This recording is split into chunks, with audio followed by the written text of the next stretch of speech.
Morning, all of you. Today we start our next chapter on his blindness, poetry chapter 3, written by John Milton. About the poet, John Milton was born in London on 9th December 1608. John Milton का जन्म London में 9 दिसंबर को 1608 में हुआ था. His father was the lover of literature and art. उनके पिता साहित्य और कला के प्रेमी थे. Milton was educated at Saint Paul School and Christ College. मिल्टन ने अपनी पढ़ाई सेंट पॉल स्कूल और कॉलेज से की थी, कैम्ब्रिज से. He remained in Cambridge for 7 years. वह 7 साल के लिए कैम्ब्रिज में रहे थे. He took his BA in 1629 and MA in 1632. उन्होंने 1629 में BA पास किया था और 1632 में MA. His father wanted him to enter the church. उनके पिता चाहते थे कि वो चर्च की सेवा करें, but Milton did not like it. लेकिन मिल्टन को यह पसंद नहीं था. From 1637 to 1639 he traveled abroad through France, Switzerland and Italy. 1637 से 1639 तक उन्होंने फ्रांस, स्विट्ज़रलैंड और इटली घूमा था. He also appointed Latin secretary. उन्हें लैटिन में एक अधिकारी के पद पर नियुक्त किया गया था. टू द गवर्नमेंट के under. And held this post till the restoration of monarchy. और जब तक कि राजशाही की बहाली ना हो जाए तब तक उन्हें इस पोस्ट पर रखा गया था. ही बिकम टोटली ब्लाइंड इन 1652. वह 1652 में पूरी तरह से अंधे हो गए थे. It was a great calamity. यह एक महान आपदा थी. 3 years लेटर, 3 साल के बाद, he married again but his second wife died within 15 months. उन्होंने दूसरी शादी की लेकिन उनकी दूसरी पत्नी केवल 15 महीने बाद ही मर गई थी. On the restoration of monarchy he was arrested.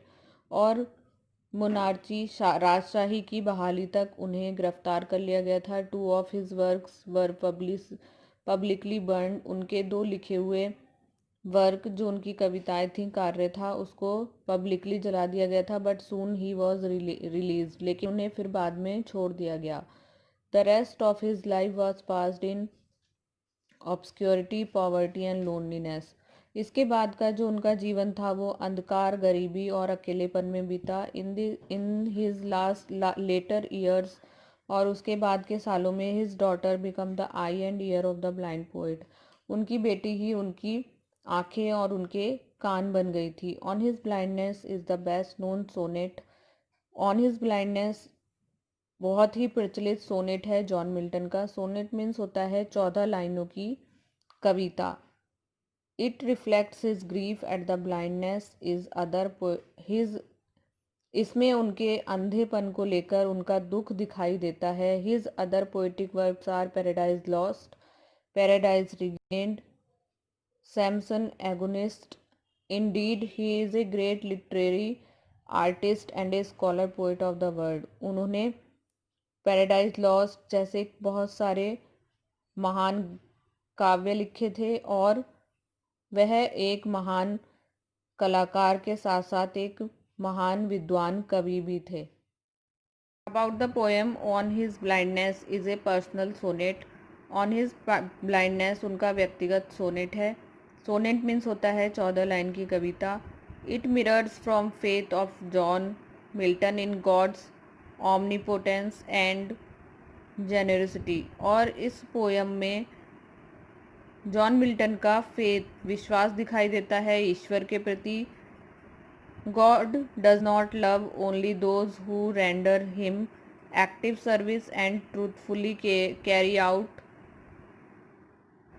His gentle instructions.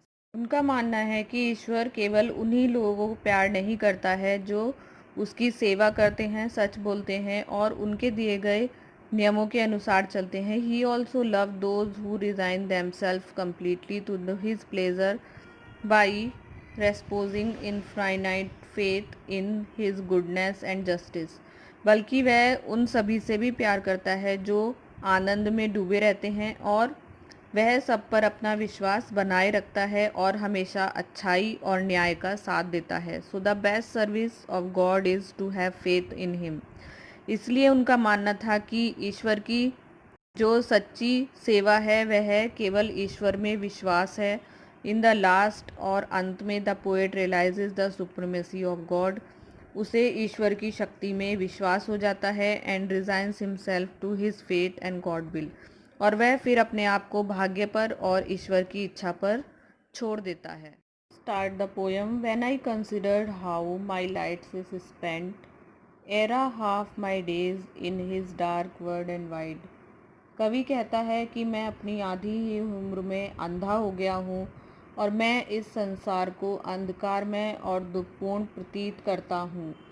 और ईश्वर ने जो उसे एंड देन वन टैलेंट, ईश्वर ने जो उसे टैलेंट दिया है which is death to hide, काव्य रचना का, वह अपने अंधे होने के बाद उसने खो दिया है। कवि ऐसा अनुभव करता है कि ईश्वर ने जो उसे टैलेंट दिया है वह उसने खो दिया है और वह इस संसार में दुखी और अंधकारपूर्ण जीवन बिता रहा है। Lodged with me useless though my soul more bent. और वह अनुभव करता है कि काव्य रचना, उसकी जो काव्य रचना की प्रतिभा है उसका उपयोग ठीक से नहीं हो पा रहा है और उसकी जो नैतिक मृत्यु है वो हो चुकी है, यानी कि वह अंदर से मर चुका है। तो माई सोल मोर बेंट, और मेरी आत्मा झुकी जा रही है to serve therewith my maker and present. और मैं अब अपने मेकर यानी ईश्वर की सेवा करना चाहता हूँ। My true account lest he return chide. और यही मेरी सच्ची प्रतिभा है। यहाँ पर कवि इन लाइनों में कहना चाहता है कि उसकी इच्छा है कि ईश्वर की वह अच्छे ढंग से सेवा करे और जो ईश्वर ने उसके लिए निर्णय लिया है, और जब वह उसकी मृत्यु होगी यानी निर्णय का दिन होगा, उस दिन ईश्वर उसे ना डांटे और उसके जो जीवन का लेखा जोखा है वह उसके सामने प्रस्तुत किया जाए। लेकिन अपने अंधे होने के कारण कवि बहुत दुखी है, निराश है। वह अपने जो काव्य रचना, यानी कि वो कवि है और काव्य लिखता है, उसे लगता है कि मेरे अंधे होने से जो मेरी प्रतिभा है वो धीरे धीरे समाप्त हो जाएगी। इसलिए अब वह ईश्वर की सेवा करना चाहता है। पहले वह ईश्वर से नाराज़ था कि उन्होंने उसे इतने सारे दुख दिए हैं और उसे अंधा कर दिया है, लेकिन अब धीरे धीरे वह ईश्वर की ओर झुकता जा रहा है। God exact day labour light denied I fondly ask but patience to prevent.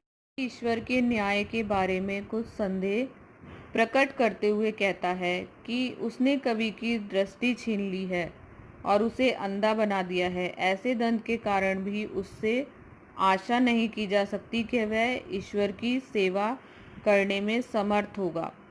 यानी ईश्वर ने उसकी आंखों की रोशनी छीन ली है, तब भी वह अपने आप में सहनशील बना हुआ है, पेशेंट बना हुआ है। लेकिन ईश्वर को भी उससे यह उम्मीद नहीं लगानी चाहिए या आशा नहीं करनी चाहिए कि वह अच्छे ढंग से उनकी सेवा कर पाएगा। इन लाइनों में कवि ईश्वर से मूर्खतापूर्ण प्रश्न पूछ रहा है कि वह उसने मेरी दृष्टि छीन ली है और अब भी वह मुझसे कठिन परिश्रम की आशा करता है। Murmur soon replied God doth not need. वह इस पूरी स्थिति पर शांतिपूर्वक विचार करता है और बड़बड़ाता रहता है और धीरे धीरे वह अपने भाग्य पर संतोष कर लेता है। आइदर मैंस वर्क और his own gift who best. और वह ईश्वर को सर्वशक्तिमान मानता है और उसे ना तो किसी और मनुष्य के कार्य की आवश्यकता है, ना ही उसे किसी की योग्यता की जो उस मनुष्य को प्रदान की है। वह बहुत दयालु है और वह जो लोगों और उसके द्वारा दिए गए दंड को नम्रतापूर्वक सहन कर लेते हैं। यही ईश्वर की सच्ची सेवा है। कवि अनुभव करता है कि उसने अपने बोझ को नम्रता के साथ वहन करना चाहिए। शिकायत करना किसी प्रकार भी उचित नहीं है। Bear his kingly thousands of his blinded speed and post over land and ocean without rest, they also serve who only stand and wait। कवि अनुभव करता है कि ईश्वर राजाओं का राजा अर्थात सबसे बड़ा स्वामी है वह सर्वशक्तिमान है और उसके द्वारा दिए गए आदेशों का सभी पालन करते हैं। चाहे वह जल में रहते हैं, थल में रहते हैं, चाहे आकाश पर रहते हैं, जितने भी देवदूत हैं वो हमेशा हमारे चारों ओर घूमते रहते हैं और ईश्वर जो हमें आदेश देते हैं उन कार्यों को करते हुए हमें देखते रहते हैं। इसलिए कवि कहता है कि ईश्वर की सेवा का एकमात्र उपाय या मार्ग यह है कि मनुष्य ईश्वर के सामने पूर्ण रूप से समर्पण कर दे और अपने भाग्य को स्वीकार कर ले। जो व्यक्ति कार्य करते हुए अपनी बारी यानी अच्छे अवसर की प्रतीक्षा करता है वह भी ईश्वर की सेवा ही करता है।